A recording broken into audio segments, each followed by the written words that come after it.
তাহলে দেখেন নামাজ কত বড় ইবাদত। আরো মেলায় রকম আছে, আমি ওদিকে যাবো না। আরো মেলায় কথা আছে, আমি ওদিকে যাবো না। খো তো ভাই আমার, নবীজি বলছেন আয়েশা, কিয়ামতের দিন এমন দিন হবে কোন মানুষের দিকে দেখবে না। আরে আব্দুর রহমান কাপড় পিন্ধাছে কিনা, হালেমা খাতুন কাপড় পিন্ধাছে কিনা কেউ দেখবে না। আপনার কি মনে আছে 2014 সালে ঘন ঘন ভূমিকম্প আসতক না, আসতক না? মনে আছে আপনার তো? এমন হ্যাঁ আসতক যে মানুষ ডরে বাড়ি ঘর ছেড়ে দিয়েছিল। বাজারের মানুষ তো রোডে শুয়ে থাকতো, কোনো বিশ্বাস নেই রে কখন শুরু হয়ে যাবে। আজকের কথা বলি, আল্লাহ না করে হয় কিন্তু উদাহরণ দেওয়ার জন্য বলে, রাতের বেলাতে আপনি শুতে আছেন, আমি শুতে আছি, হঠাৎ করে যদি জালজালা ভূমিকম্প চালু হয়ে যায়, আপনার বাড়িতে লাখ টাকা রাখা আছে, সোনা চাঁদি রাখা আছে, বলেন তো আপনি জালজালা যখন শুরু হয়ে যায়, আপনার দামি দামি কাপড় আছে, লুঙ্গি আছে, সেগুলা নিয়ে পালাবেন কি জান বাঁচিয়ে পালিয়ে যাবেন? টাকার পোটলি বাড়িতে আছে, সেগুলা নিয়ে পালাবেন কি এমনি পালিয়ে যাবেন? বলবেন পালা রে পালা, পালা রে পালা। এ ভাই রে, দুনিয়াতে সামান্য 1 সেকেন্ড 2 সেকেন্ড 1 মিনিট ঝটকা সে জমিনটা কাঁপছে, এই ভয় ওই ডরে যদি বলি ব্যাটারে পালা পালা, জান বাঁচলে লাখ উপায়। এবার দুনিয়াতে যদি সামান্য একটু জালজালা ভূমিকম্পের কারণে আমরা সব কিছু ছেড়ে যদি পালিয়ে যাই, তাহলে কিয়ামতের দিন এত খতরনাক, এত ভয়ঙ্কর দিন হবে। বলেন সেই দিন কোন মানুষ কি অবস্থা আছে দেখার কে সেই দিন ফুরসত হবে? হবে না। এখন নাই মানুষ না থাকলে তাই বের করবে। ওই মৌলবি এরকম, ওই নামাজি এরকম, ওই মাস্টার এরকম, ওই হাজি এরকম, আবে ও দাড়ি ছেড়েছে সে, কিন্তু বাদ থেকে তো আমি ভালো আছি। না থাকলেও মানুষ দাগ দিয়ে দিয়ে বলবে। সেদিন এগুলো কিছু আসবে না। সেই দিন যেদিন না কোনো আরশের তলা ছাড়া জায়গা থাকবে, সেই দিন আল্লাহ রসুল বলছেন 7 রকম যারা দুনিয়াতে আমল করবে, 7 প্রকারের যারা আমল করবে, আল্লাহ তাআলা তারাকে আরশের তলাতে জায়গা দেবে। কি কি 7 প্রকার? আমি খুব শর্টে বলবো, মোটামুটি আধ ঘন্টা হয়ে গেল মনে হয়। কি কি 7 প্রকার? আল্লাহ রসুল 1 নম্বরে বলেছেন ইমামুন আদিল, इंसाफ करने वाला राजा, इंसाफ करने वाला मोड़ल, इंसाफ करने वाला सरपंच, इंसाफ करने वाला समिति, इस्लाम इंसाफ करने वाला एमपी एमएलए, इंसाफ करने वाला बाप। যার পরে জিম্মেদারি আছে, যে কোরআন হাদিসকে সামনে রেখে ইনসাফ করেছে। আপনারা মেলায় মানুষ মেলায় বাপ কইবেন, কই যে মৌলানা আমরা কেমন করে ইনসাফ করব? আমরা কি কোনো বাড়ির সাধারণ একটা মানুষ? ইনসাফ করেন না? আল্লাহ নবীর জামানাতে এক বাপ চলে গেছেন একটা বাচ্চাকে সাথে করে নবীর দরবারে। আমার ভাই গুলজার সাহেব বসে আছেন, জিজ্ঞাসা করবেন। চলে গেছেন, যে নবীকে বলছেন এখন नहीं যাইতে হয়েছে পূর্ণিয়া রেজিস্ট্রি অফিসে জমি রেজিস্ট্রি হয়েছে নাকি? বাপ চলে গেছেন, নবীকে বলছেন হুজুর আপনি গাওয়া থাকেন, এতখানি জমিন আমি এই বেটাটাকে দিয়ে দেন। দেখেন কি বলছেন, আপনি গাওয়া থাকেন, এতখানি জমিন বেটাটাকে দিয়ে দেন, রেজিস্ট্রি এটাই। নবী বলছেন এই ছাড়া তোমার কি আর বেটা আছে? বলছে আছে। এই চুপ করো। নবী বলছেন এটা ছাড়া তোমার কি আর বেটা আছে? বলছে আছে। বলছে ওকে কতখানি দিয়েছো? বলছে তিনি। দয়ার নবী বললেন তুমি চলে যাও, মিথ্যা জিনিসের পরে আমি সাক্ষ্য থাকবো না রে, আমি নবী সাক্ষ্য থাকবো না। তোমার এই বেটাকে যতখানি তুমি দিলে, তোমার আরো যে বেটা আছে অতখানি কেড়ে দাও। এবার মেলায় মানুষ আমরা করছি, সারা জীবন বড় বেটা, বাপের 5টা বেটা আছে, সারা জীবন বড় বেটা খাটতে খাটতে খাটতে ভাই রে বাড়ির সংসার সব কিছু কোরবানি করলে, কিন্তু যখন ওর 2টা 4টা 5টা ছেলে পেলে হয়ে গেল, এবার যখন ছোট বেটার নম্বর চলে এলো, কত বাপ বলছেন আর তুই বাড়ি চালাইতে পারবি না, তুই আর খাটতে পারবি না, এখন তুই আলাদা হয়ে যা, এবার রাজরাম করে খাবে কে? ছোট বেটা। এরকম হয়েছে না? হয় না? কত বাড়িতে হয়েছে। ইনসাফ লাগবে বাপ, আল্লাহ ছাড়বে না খো। আর কি করি, বেটি গালাকে জমিন যখন ভাগ করবো, হজ করতে চলে যাব, কিংবা যখন মরবো হালাতে যখন হয়ে যাব, তখন আমরা কি করি? হালেম আগে ওই জমিন খানটা তুই লে রে বেটি, রাহিম আগে ওই জমিন খানটা তুই লেগে বেটি। আর বেটারাকে কোন জমিন আমরা দিব রে ভাই? যেগুলা বসবাস জমিন, রোডের কান্ধাতে আছে, ভালো ভালো মেন জায়গাতে আছে, বাজারে আছে, ওইগুলা জমিন আমরা দিব, কিন্তু বেটিরাকে আমরা দগা টাইপের আমরা জমিন দেব। ইনসাফ হলো? হলো না। আর কি করি, বেটারে মরে যাব, মাপ দিস রে মা। কেমন করে মাপ দিস? আমরা জানি এটা শরীয়ত বোঝে, বেটা ছেলে যদি 1 বিঘা পায় তাহলে 2 বহিন পাবে। কথা বলেন, 1 বিঘা পাইবে। বেটা ছেলে যদি 5 কাঠা পায় তাহলে একটা বহিন 2.5 কাঠা, মানে 2 বহিনে 5 কাঠা পাইবে। বাপ ইনসাফ করে চলে গেল, হলো না ইনসাফ? হলো না? বলবেন হাট, শরীয়তে আছে যে বেটা ছেলে যা পাইবে ওর আধখানি বেটি ছেলে পাইবে। ওটা কখন? মরার পরে পাইবে। আপনি বাপ মরে গেলেন, কাফন দাফন হয়ে গেল, কর্জা পানি সব সহ্য হয়ে গেল, তারপরে যদি আপনার জমিন বাঁচছে, বেটা পাবে 1 বিঘা, 2 বেটি পাবে 1 বিঘা। বেটা যদি 5 কাঠা, 2 বেটি পাবে 5 কাঠা মরার পর। কিন্তু যদি বেঁচে থাকা কালে আপনি ইনসাফ করেন, এটা ভাগ হলো না, এটা গিফট হলো, তোহফা হলো। আর এই গিফট তোহফা আপনাকে বেটা বেটির মধ্যে আপনাকে বরাবর করে তাকসিম করতে হবে। আচ্ছা আপনি বলেন তো, আপনারই উত্তরে আপনার অরিজিনাল 2টা বেটা 3টা 4টা বেটি খাইতে বসছে, মা চেঞ্জেছেন 1 কিলো বাড়িতে, কোনো মা দুনিয়াতে কোনো বাপ এটা কি কইবে, বেটি তুই বেটি ছেলে মানুষ, তুই আধখানি খা, তোকে শরীয়ত আধের ভাগ দিয়েছে, আর বেটারে তুই 1 পিস গোটা করে খা? ভাগ করবেন? দুনিয়াতে যখন এটা করতে পারবেন না, তো বেঁচে থাকা কালে জমিন কেন করে আমরা ভাগ করে দিছি? চলবে না।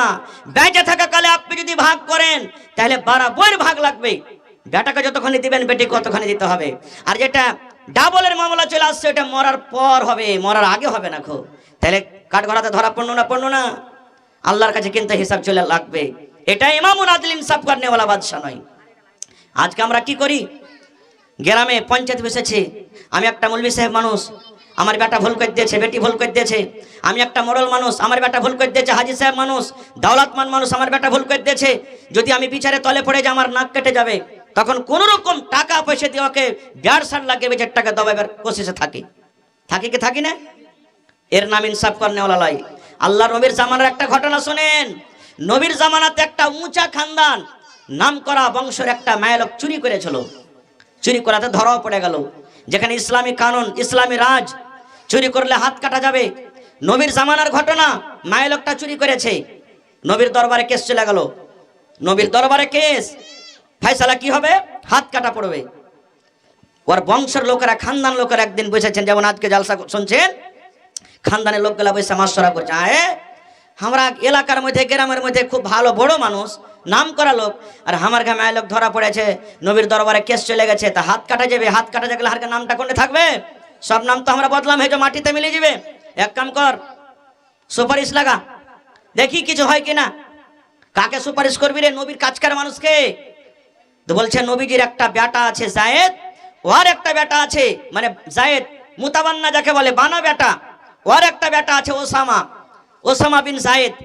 ওকে টাকা, নবী সাহেব ওকে খুব ভালোবাসে, নবী সাহেবের কাছের লোক, ওর বেটার ওইটা বেটা। তো নবী সাহেব ওর কথাটা শুনবে। এবার জায়েদের ওসামার কাছে চলে গেলেন। যাওয়ার পর বলছেন, ওসামা, ওর খানদানের লোকেরা বলছে, কি হয়েছে? বলছে, তুমি তো নবীর খুব কাজকার লোক, একটু নবীর কাছে সুপারিশ করো যে একটু এদিক ওদিক করে যাতে ব্যবসার দিয়ে বিচারটাকে শেষ করতে আমার মায়ের লোকের যাতে হাতটা না কাটা পড়ে। ঠিক আছে, চলে গেলেন। এবার শোনেন, জায়েদ, ওসামা বিন জায়েদ বলছেন, ইয়া রাসূলুল্লাহ, আপনার কাছে একটা কাজের জন্য এসেছে। বলছে, কি কাজ রে বাবা? বলছেন, নবী গো, অমুক খানদানের বেটি ছেলে চুরি করাতে ধরা পড়েছে গো নবীজি। শরীয়তের ফয়সালা, তার হাত কাটা পড়বে। যদি আপনি একটু ইদিক উদিক করে তাকে যদি আজাদ করতে পারেন, মাফ করতে পারেন, তাহলে আপনি করে দেন। যেমন কথাটা শোনা, ওরে আল্লাহ, আমরা জানি বেদানার দানা যেমন লাল হয়, রাগের কারণে আমার নবীজির চোখ কিন্তু লাল হয়ে গেল। এবার নবীজি বলছেন ওসামাকে, রে আল্লাহর বান্দা, তুমি তো সুপারিশ করার জন্য এসেছো। এই আল্লাহর বান্দা শুনে নাও, ওই মহিলা কেন রে? আমি নবী, আমার বেটি ফাতেমা, আমার কলেজার টুকরা, যাকে আমি এত ভালোবাসি। এই আল্লাহর বান্দা শুনে নাও, আমি নবী, আমার বেটি ফাতেমা যদি চুরি করে আর যদি ধরা পড়ে যাও, আমি নবী দেখবো না এটা আমার বেটি, আমি ছেড়ে দেব। যদি চুরিতে ধরা পড়ে যায়, প্রমাণ হয়ে যায়, তাহলে আমি ফাতেমার হাত আমি কেটে নেব। এর নাম হলো কি ইনসাফ, এর নাম হলো কি ফয়সালা। এরকম আদিল ইনসাফ যারা মোড়ল সর্দার নেতা হবে কিয়ামতের দিন ওরকে দেখেন মর্যাদা সম্মান কত আল্লাহ আরশের তলে ডাকবেন, বলবেন রে আয় আয়, তোরা আজ কোন জায়গাতে ছটপট করে বেড়াচ্ছিস, আমার আরশের তলাতে তোরা আরামে থাক। তাহলে একটা লোক এক প্রকার হয়ে গেল। আমি খুব লম্বা করবো না, শর্টে খুদ আমি 7টা নম্বর আপনাকে পড়িয়ে দেব। এক হয়ে গেল। 2 নম্বরে নবী বলেছেন ওয়াশাবুন নাশা ফি ইবাদাতিল্লাহ, ওই নওজওয়ানকে আল্লাহ রাব্বুল আমিন কিয়ামতের দিন ডাকবেন, বুড়ারাকে ডাকবেন আর নওজওয়ান যুবককে ডাকবেন। এই যুবক আপনারাও সাবধান হয়ে যান। বলছেন বুড়াবো তখন নামাজ পড়বো রে, আল্লাহ বিল্লাহ করবো, জিকির আজকার করব। আপনি নওজওয়ান যুবক মানুষ, দেখেন আল্লাহ রাব্বুল আমিনের নিকটে আপনার কত দাম, কত দাম। বুড়ারাকে ডাকা হবে না। তাহলে মনে করবেন মৌলানা জি তাহলে আমার কোনো দাম নাই। যারা বুড়া মানুষ রাগ করিয়েন না, কারণ আপনারা বুড়া হয়েছেন পরে আল্লাহ আপনারাকে জওয়ানি দান করেছিলেন না, করেনি? আল্লাহ নবীর জামানাতে একটা বুড়ি মানুষ বলছেন নবীজি নামাজ রোজা সব করছি, আল্লাহ কি জান্নাত দিবে? জিজ্ঞাসা করছেন নবীজি, বুড়ি মানুষ নামাজ রোজা সব করছি, আল্লাহ কি জান্নাত দিবে? নবীজি মজাক করলেন, কিন্তু নবীজির মজাকটা হলো সত্য, আমাদের মতন মজাক নাই। নবী বললেন হে আল্লাহর বান্দিরে, তুমি দূরের কথা কোন বুড়া কোন বুড়ি আল্লাহর জান্নাতে যাবে না। হ্যাঁ, নবী বলছেন কোন বুড়ার বুড়ি জান্নাতে যাবে না। খুব ওর মন ভারী হয়ে গেল, চোখ দিয়ে পানি ঝরতে শুরু হয়ে গেল। আল্লাহ কেমন কথা হলো, আমি বুড়িয়ে গেছি তো আল্লাহ কি আমাকে জান্নাত দিবে না? নামাজ রোজা করা মনে হয় আমার শেষ হয়ে গেল। এবার নবী বলছেন শোনো রে, যখন আল্লাহ রাব্বুল আমিন জান্নাত দান করবেন তখন কোনো বুড়া বুড়া হয়ে থাকবে না, কোনো বুড়ি বুড়ি হয়ে থাকবে না। আল্লাহ ওরাকে 30, 35, 25 বছরকার যুবক যুবতী করে আল্লাহ তারাকে জান্নাত দান করবেন। না তো 80 বছর 90 বছরকার বুড়া মানুষ মেরেছে, আর যখন আল্লাহ জান্নাত থেকে সুফরি আম খা, দাঁত নেই তো কেমন করে খাবে? খেতে পারবে? পারবে না। নারিয়েল খেতে কবে কেমন করে পারবে? কোড়া জিনিস খেতে কবে কেমন করে পারবে? তো নওজওয়ান যাবে জান্নাতে, যে জান্নাতের সব ফল যেটা ইচ্ছা একবারে মজা মেরে খাবে। এই জন্য আল্লাহ রাসূল বললেন কোন বুড়া বুড়ি জান্নাতে যাবে না। ভাই মুসলমান, আমি নওজওয়ানের কথা বলছিলাম যে নিজের যৌবন কালকে আল্লাহর ইবাদতে কাটালছেন, বেটা ছেলে হোক চা বেটি ছেলে হোক, এরকম মানুষকে আল্লাহ তাবারাক ওয়া তাআলা কিয়ামতের দিন আরশের তলাতে জায়গা দিবেন। আজকে আমার নওজওয়ানেরা বলছে আচ্ছা মুলি সাহেব পড়বো, কাল পড়বো, পরশু পড়বো, তরশু পড়বো, 2 দিন বাদ পড়বো, 5 দিন পর পড়বো, এই করতে করতে জুয়ানি কেটে গেল। না, আল্লাহ রাসূল বলেছেন কিয়ামতের দিন যখন আল্লাহ ইনসাফ করবেন, আল্লাহ রাব্বুল আমিন যখন তারাজু কায়েম করবেন, ইনসাফ করবেন, নেকিবাদি ওজন করবেন। আজকে চলে যান জজ হাকিমের সামনে, যখন আপনাকে দাঁড় হইতে হবে, একটা জায়গা থাকছে কাঠঘর, ওখানে দাঁড় হইতে হবে যারা মুজরিম, ওখানে তার বয়ান হবে। নবী বলেছেন কিয়ামতের দিন আল্লাহর সামনে মানুষরাকে যখন দাঁড় করে দিবেন, বেটা ছেলা হোক কিংবা বেটি ছেলা হোক, 5টা তাকে সওয়াল করবেন, 5টা প্রশ্ন করবেন। নবী বলেছেন লা তাজুলু কদম ইবনে আদম হাত্তা ইসআল আন খামস। আজকে জালসা শুনতে এসেছেন, মন হলে শুনবো না তো বাড়ি চলে যাবো, কেউ মানা করবে না। বাজার চলে গেছেন, মন হয় থাকেন চলে যাবেন, কেউ মানা করবে না। চার দোকানে আছেন, মন হয় থাকেন চলে যান, কেউ মানা করবে না। মসজিদ চলে গেছেন, মন হয় থাকেন চলে যান, কেউ মানা করবে না। কিন্তু নবী বলেছেন দুনিয়ার মানুষরে 5টা জিনিস, মাওলানা হোক, হাজি হোক, নামাজি হোক, বেনামাজি হোক, গুনাহগার হোক, নেককার হোক, প্রত্যেক মানুষকে 5টা জিনিসের বারে সওয়াল করা হবে। যতক্ষণ পর্যন্ত মানুষেরা 5টা জিনিসের জবাব আল্লাহর সামনে না দিতে পারবে, ততক্ষণ পর্যন্ত মানুষ ইচ্ছা করে এক কদম না আগে বাড়তে পারবে না, পিছে হটতে পারবে না, ডান দিকে যেতে পারবে না, বাম দিকে পারবে, এক কদম পা হটা লড়া করতে পারবে না, যতক্ষণ পর্যন্ত মানুষ 5টা জিনিসের সওয়ালের জবাব আল্লাহর সামনে দিতে না পারবে। কি কি 5টা? 5টার কথা বলবো না, একটা যেটা আমার বিছেতা লাগবে সেটা বলবো। আল্লাহ রাব্বুল আমিন 5টার মধ্যে একটা সওয়াল মানুষকে করবে, হে আমার বান্দারে আন উমারিহি ফিমা আফনাহু ওয়া আন শাবাবিহি ফিমা আবলাহু। আল্লাহ বলবেন বান্দারে তোমাকে আমি একটা যৌবন কাল দিয়েছিলাম, ওয়া আন শাবাবিহি ফিমা আবলাহু, তোমাকে আমি একটা জওয়ানি কাল দিয়েছিলাম, তোমাকে আমি একটা জওয়ানি বয়স দিয়েছিলাম। এই জওয়ানি বয়সটা তুমি কোন কাজে লাগিয়েছো রে বান্দা? মসজিদে তুমি লাগিয়েছো, মাদ্রাসাতে তুমি লাগিয়েছো, নামাজে তুমি লাগিয়েছো, দিনের কামে তুমি লাগিয়েছো, কিংবা মদের আড্ডাতে নামিয়েছো, গান বাজনাতে তুমি লাগিয়েছো, কিংবা শরাবের জোয়ার আড্ডাতে লাগিয়েছো। বান্দারি তোমার এই যৌবন কালের হিসাবটা তুমি দিয়ে দাও, তোমার এই যৌবন কালকে তুমি কোন কাজে তুমি লাগিয়েছো?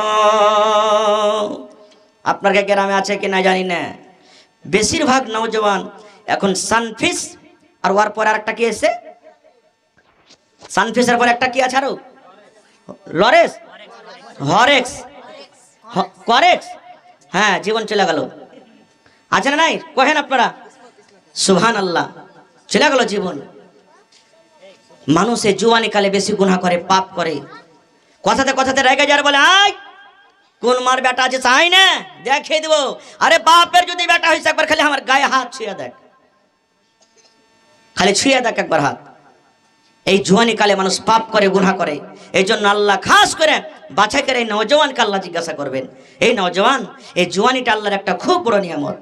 আল্লাহ রাসূলের একটা হাদিস এসেছে নবীজি নমাজ এত লম্বা করতেন, তাহাজ্জুদের নমাজ, নমাজ পড়ে পড়ে পা ফুলাই যেত, নবীজির খুন জমা জমা হইত। নবীর কষ্ট দেখে নবীর স্ত্রী একদিন বলছেন, ইয়া রাসূলুল্লাহ, আল্লাহ তো আপনার আগেকার গুনাহ মাফ করে দিয়েছেন, পিছাকার গুনাহ মাফ করে দিয়েছেন, তবে এত কেন কষ্ট করেন? নবী বললেন, আয়েশা রে, আল্লাহ আমার আগেকার গুনাহ মাফ করেছেন, পিছাকার গুনাহ মাফ করেছেন আয়েশা, তাহলে আমি কি আল্লাহ রাব্বুল আমিনের শুকরগুজার বান্দা হব না? আল্লাহ যে গুনাহ মাফ করেছে, আমি আল্লাহর ইবাদত করে করে কি আমি আল্লাহর শুকরিয়া আদায় করব না? ভাইরে, নবী যদি তাহাজ্জুদ পড়ে পড়ে আল্লাহর শুকরিয়া আদায় করতে গিয়ে যদি নিজের পাটাকে ফুলিয়ে দেন, তাহলে আমরা গুনাহগার পাপী মানুষ, আমরা কেন 5 ওয়াক্তে নামাজটা আমরা পড়িতে পারবো না? কেন পারবো না? এই জওয়ানির বয়স, এই জওয়ানির আল্লাহর কাছে অনেক দাম। এই জওয়ানি সম্পর্কে আল্লাহ কিয়ামতে জিজ্ঞাসা করবেন। যেই নওজওয়ানের ইবাদত বান্দেগি ভালো হবে, আল্লাহ রাব্বুল আলামিনকে খুশি করে যাবেন, কিয়ামতের দিন কোথায় জায়গা পাবে? আরশের তলাতে জায়গা পাবে। দুটা হয়ে গেল, এক নম্বর ইনসাফ করনেওয়ালা, চাहे মেয়েলোক হোক কিংবা মদলোক হোক, ইনসাফ করনেওয়ালা রাজা, বাদশাহ, মোড়ল, সর্দার কিংবা সর্দারনি, রানী। আর 2 নম্বর ওই যুবক কিংবা যুবিতা, মাইলক হোক কিংবা মতলব। কিন্তু আমার ভাই গুলজার সাহেব একটু আগে বলছিলেন, আমার বহিনেরা বিহা লাগতে গেলে দেখেন কত রকমের গান বাজনা, কত রকমের ডান্স, জি কত রকমের গান, কত রকমের বাজনা, কত রকমের ডান্স। মোবাইল নিয়ে আছে, পুরুষের সামনে অতখানি গল্প করবে না যতখানি লোক অপর মধ্যকের সামনে ভদ ভদ ভদ ভদ করে চল দিয়েছে। পুরুষের সাথে গল্প করে ভাল লাগে না। ভাইয়েরাও কত আছে স্ত্রীর সাথে গল্প করবে তার মানে উল্টি হয়ে যাওয়ার, কি কহবে কত বুঝাই না কথা। আর যখন স্ত্রী বাদ দিয়ে অন্য কোনো মেয়ে লোককে যখন পাবে তখন দেখেন চলছে ভদর ভদর ভদর ভদর করে করে করে রাত 12-1 হয়ে গেল, চলে আলো। এই জওয়ানির টাইম আল্লাহ রাব্বুল আলামিনের কাছে খুব দামি বাইরে।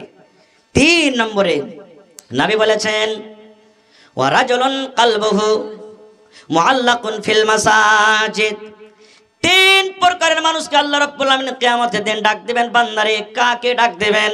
যার দিলখানা মসজিদে ঝোলানো আছে, যার দিলখানা মসজিদে লটকানো আছে, মায়লক কিংবা মদলক হোক, যার দিলখানা মসজিদে লটকানো আছে, যার দিলখানা মসজিদে ঝোলানো আছে, এই মতো লোকেরাকে আল্লাহ কিয়ামতের দিন ডাকবেন, বান্দা বান্দিরে এসো এসো, এই কষ্টের দিনে তোমার মাথার উপরে যে সূর্য আছে তুমি সহ্য করতে পারো না, আমার আরশের তলাতে তুমি জায়গা নিয়ে এলাও। আপনারা বলবেন কেমন কথা যে মৌলানা, দিলখানটা কি দেখাবার জিনিস নাকি? দেখাবার জিনিস? দিল দেখাবার জিনিস? দেখাবার জিনিস তো ফের লটকিবে কেমন করে? মেলায় কথা কহে না, কথাতে কথাতে দিল ফেড়ে দেখাবে রে বুবু, বুক ফেড়ে দেখাবে, তোকে দেখে দিত আর বুকে কত ব্যথা হয়েছে কিংবা তোকে কত ভালোবাসি, বলে না? এটা কি পাংখা যে মসজিদে ছাতের মতন লটকা থাকবে? লটটার মানে হলো কি? ফজরের নামাজ পড়লেন আপনি, মাঠে কাম কাজ চলে গেলেন, ভই নিড়াইছেন, ওষুধ নিড়াইছেন, পানি দিচ্ছেন, উমুক উমুক করছেন, দোকানে বসে আছেন, বারবার ঘড়ির দিকে দেখছেন কখন 12টা হবে রে, কখন আজান দেব, নামাজ পড়ব। আবার জোহরের নামাজ পড়ে নিলেন, আবার নিজের কামে কাজে চলে গেলেন, বারবার ঘরের দিকে দেখছেন কখন 3টা হবে, পৌনে 3টা হবে, কখন আসরের টাইম হবে, কখন নামাজ পড়িতে যাব। আসরের নামাজ আপনি পড়ে নিলেন, আবার চলে গেলেন দোকানে, নিজের কামে কাজে চলে গেলেন। আবার ইন্তজার করছেন, আল্লাহ রে আমি ফজর পড়লাম, জোহর পড়লাম, আসর পড়লাম, কখন আমি মাগরিব পড়ব। মাগরিবের নামাজ আপনি টাইমে পড়ে নিলেন। বারবার আপনার দিল লটকা আছে মসজিদের দিকে, মসজিদের দিকে দিলটা লেগে আছে। লটকার মানে মসজিদের দিকে আপনি লেগে আছে, দিলটাকে টান করে রেখেছেন, কখন এসা হবে, কখন এশারের নামাজ পড়ব। এক নামাজের পর অন্য নামাজের আপনি আশরা করছেন, ইন্তজার করছেন। এর মানে হলো দিলখানা মসজিদে ঝোলানো, অর্থাৎ দুনিয়ার যত কাম করছেন নামাজের টাইমে দুনিয়ার কাম আপনাকে ভালো লাগে না, আপনি আল্লাহর ঘর মসজিদে দৌড়িয়ে চলে গেলেন। এর মানে হলো মসজিদে দিল ঝোলানো। সাহাবায়ে কেরাম কি করতেন? সাহাবায়ে কেরাম জিহাদের ময়দানে নামাজ পড়েছেন। এক সাহাবী ছিলেন খুবাইব রাদিয়াল্লাহু তাআলা আনহু। সুলির অর্ডার হয়ে গেল, দুশমনেরা সুলিতে দিবে, ময়দানে লোকজন অনেক জমা হয়ে গেল। এবার তখন বলছে বেঈমান মুশরিকরা বলছে, খুবাইব লম্বা ঘটনার দিকে আমি গেলাম না, তুমি তো এখন দুনিয়া থেকে চলে যাবে, তোমার আখরি খায়েশ কিছু আছে? মত ছাড়া কথা বলবে। এবার হযরত খুবাইব কে বলছেন দেখেন, বলছেন ভাই রে আমাকে তোমরা মেরে দেবে, আমি মরে যাব, আমি দুনিয়া থেকে চলে যাব রে ভাই। যদি তোমরা আমার একটা আরমান পুরা করতে পারো আমি আল্লাহর শুকরিয়া আদায় করব। বলছে কি? বলছে ভাই রে আমাকে 2 রাকাত তোমরা আমাকে নামাজ পড়ার যদি অনুমতি দাও, আমি 2 রাকাত আমি নামাজ পড়ব। মতের টাইমে দেখেন বলছে 2 রাকাত নামাজ পড়ব। বলছে যাও পড়ো। নামাজটা পড়ালেন। এবার যারা আশেপাশে মানুষ ছিলেন বেঈমান মুশরিক, তারা বলতে লাগলো খুবাইব কি ব্যাপার, এত তাড়াহুড়া করে নামাজ পড়লে, এত তাড়াতাড়ি করে নামাজ পড়লে, নামাজটা তুমি লম্বা করলে না কেন? এবার খুবাইব রাদিয়াল্লাহু তাআলা বলছেন, হে আল্লাহর বান্দারি, আজকে তোমরা আমাকে এখন সুলিতে দেবে, ফাঁসিতে ঝোলাবে, আর আমি নামাজটাকে যদি লম্বা করতে যাই তাহলে তোমরা আমার পরে দাগ লাগাবে, ইলজাম লাগিয়ে দিবে। দেখো মতের ডরে খুবাইব নিজের নামাজটাকে লম্বা করে দিয়েছে, এই জন্য আমি শর্টে আমি নামাজ পড়লাম। দেখেন মতের অর্ডার হয়ে গেছে, সামনে ফাঁসি দেওয়া হবে 2-4-10 মিনিটে, এরকম টাইমে বলছেন নামাজ। এটা হলো কি নামাজের মহব্বত। আমরা তো নামাজ পড়ছি, কিন্তু কয়েক প্রকারের নামাজ আছে আমরা। এখানটা আমার কাছে কিতাব আছে মাসাইলে কুরবানি, ওয়াতি 4 প্রকারের নামাজের বয়ান করা হয়েছে। এক 8 কে নামাজি, 8 কে নামাজি বুঝেন? ও জুম্মাতি খালি সালাম আলাইকুম করবে মসজিদে যায়, আর ছাড়া লয়, মানে 8 দিনে 1 দিন। আর একটা হলো খাট কে নামাজি, কেউ যখন মরলো তখন খাটে শুধু শুধু যা নামাজ পড়বে, ওটাকে জানাজার নামাজ হচ্ছে না, হয় না? আর একটা কেউ আছে 360 কে নামাজি, মানে ঈদ বকরের ছাড়া আর সালাম আলাইকুম হবে না, আর ঈদ আর বকরের দিন নামাজ পড়বে, তাছাড়া আর পড়বে না। আর একটা আছে 5 ওয়াক্তের নামাজ পড়বে। তো কোনটা অরিজিনাল নামাজি হলো? জোরে বলেন। হ্যাঁ, কিন্তু নামাজের মধ্যে এক প্রকারের নামাজি এমন আছে ভাই, ও তো নামাজ পড়বে কিন্তু বিহার বাড়িতে যা পড়বে, সাড়ুর বাড়িতে যা পড়বে, বাড়িতে যদি কুটুম চলে এলো তখন পড়বে, এরকম নামাজি আছে না নাই? হেই বিহার বাড়ি এসছি, বিহার নামাজ পড়তে চলে গেল, জামাই নামাজ পড়তে চলে গেল, আমি না যাবো তো কি বলবে লোকেরা? হে বিহানের বাড়িতে এসছি, বিহান নামাজ পড়ছে, হ্যাঁ বহুগুলা নামাজ পড়ছে, সবাই নামাজ পড়ছে, বিহার বেটে গেলা নামাজ পড়ছে, না পড়বো তো কি বলবে লোক? এই যে কি বলবে, তো মানুষকে দেখে নামাজ হলো না আল্লাহকে দেখে নামাজ হলো? এটা আল্লাহ এর ব্যাপারে কি বলছেন জানেন? ফাওয়াইলুল লিল মুসাল্লিন, ওই নামাজীদের জন্য হলো আল জাহান্নাম। আপনারা বলেন কেমন কথা, নামাজ পড়ে জান্নাতে যাবে মানুষ সারা জীবন শূন্য, আর আয় আপনি বলছেন নামাজ পড়ে জাহান্নাম? কোন নামাজের জন্য? আল্লাহ রাব্বুল আমিন বলছেন আল্লাযীনা হুম ইউরাউন, যারা লোককে দেখে নামাজ পড়ে, রিয়াকারী করে নামাজ পড়ে না। মেলে লোক দুঃখ নেবেন না, জানাজার নামাজে তো খাস করে 100টার মধ্যে 90% এরকমই হয়েছে। হেই কুটুমের ঘরে না গেলে কি কইবে? হয়েছে না, হয় না? কুটুমের ঘরে মরেছে না গেলে কি কইবে? নেকি লাওয়ার লেগে যায় না, কুটুমের ঘর না গেলে কি হবে? এরকম নামাজিরা ভাই যায় নেকি পাবে না। হাদিসে এসেছে যে 2 কিরাত নেকি পাবে যারা নামাজ জানাজার নামাজে শরীক হবে, আর যারা দফন করবে 2 কিরাত নেকি পাবে এরকম মানুষের জন্য। তো ভাই এই জওয়ানি বয়সের আল্লাহর কাছে খুব দাম, আর যার দিলখানটা মসজিদে ঝোলানো থাকবে। একটা হাদিস আপনার সামনে বলে দিই, সুবহানাল্লাহ, যে নামাজের কত দাম। আমার ভাই গুলজার সাহেব হাদিসটা বলতে বলতে ছেড়ে দিয়েছিলেন, কি নামাজের কত দাম দেখেন। আল্লাহ রাসূল বলেছেন মহিলারাকে কিয়ামতের দিন দুনিয়াতে যদি 4টা মানুষ মহিলারা কাম করে, মাত্র 4টা আমল করে, 4 প্রকারে যদি মহিলারা নেকির কাম করে যায়, আল্লাহ রাব্বুল আলামিন কিয়ামতের দিন তাদের জন্য জান্নাতের 8খানা দুয়ার খুলে দিবেন আর বলবেন, বান্দিরে তোমরা জান্নাতের ভিতরে চলে যাও। 4টার মধ্যে একটা হবে আল মারআতু ইযা সাল্লাত খামসাহা, যে মহিলারা 5 ওয়াক্ত নামাজ পড়ে। 4টার মধ্যে দেখেন নামাজকে 1 নম্বরে রাখা হয়েছে। নামাজ আল্লাহর কাছে কত দামি। আর একটা কোরআন আয়াত আপনাদের সামনে বলি, কিয়ামতের দিন জাহান্নামীরা জাহান্নামের ভিতরে চলে যাবে, দলের দল, দলের দল, জামাতের জামাত জাহান্নামে চলে যাবে। তো মেলাই লোক চিনতে পারবে, জান্নাতীরা জাহান্নামীরা চিনতে পারবে। যতটি লোক এসেছি, আল্লাহ না করে আমরা কাহাকে জান্নাত দেখ পড়েন আল্লাহুম্মা আমিন পড়ে নিলেন, আমিন পড়ে নিলেন। আমি তো উল্টা করে আমি বলছিলাম আপনারাকে, আমি কি বললাম, আল্লাহ না করে কাহাকে জান্নাত দেখ না জাহান্নাম দেখ। হায় আল্লাহ, তা আল্লাহ তাবারাক ওয়া তাআলা আল্লাহ না করে আমাদের মধ্যে কাউকে জাহান্নামে দেখ। এবার পড়েন আল্লাহুম্মা আমিন। কিন্তু যদি কোনো মানুষ জাহান্নামে যায়, তো যারা এখানে বসে আছে চিনার জানার হবে না, হবে না?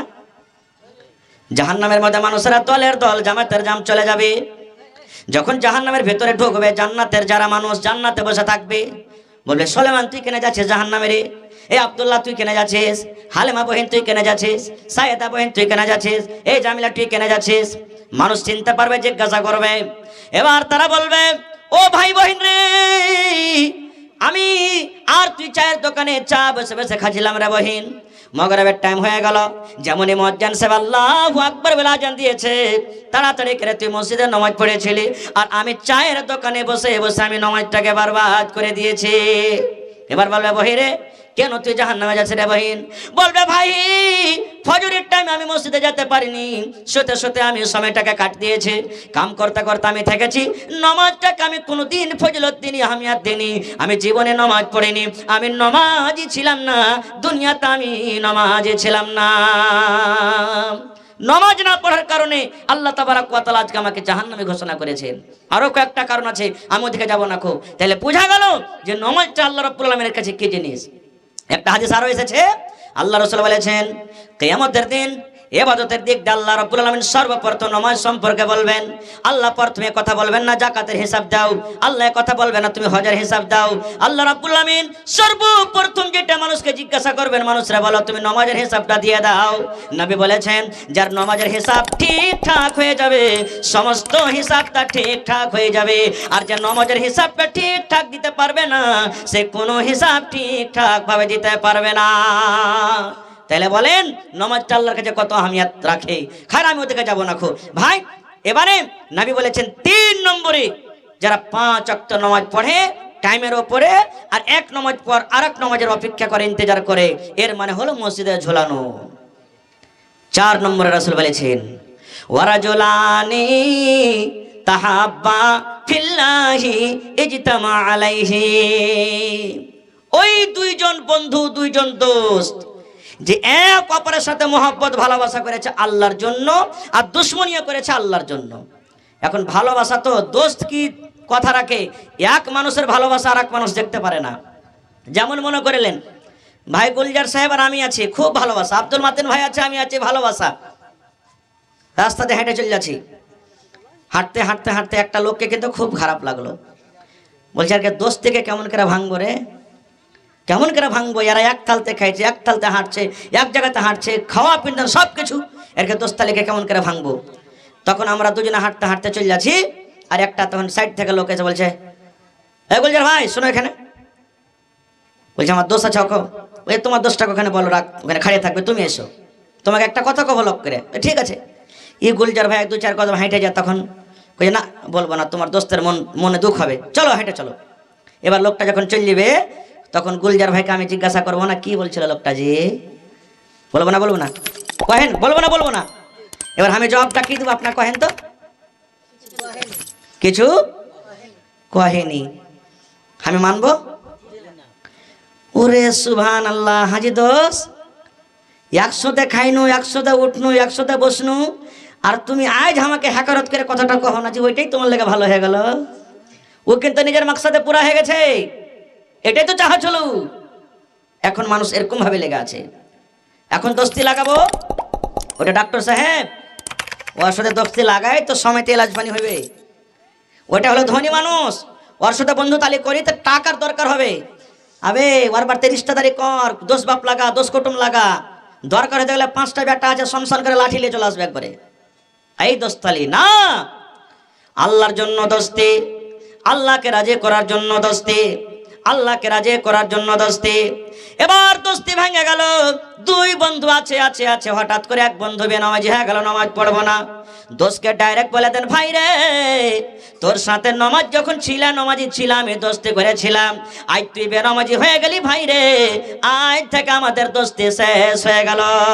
ভাই মধু পান করতে লেগেছে, বিড়ি সিগারেট খাইতে লেগেছে, মদ পান করতে লেগেছে, জেনা ব্যভিচার করতে লেগেছে, শরীয়ত বিরোধী কাম করতে লেগেছে।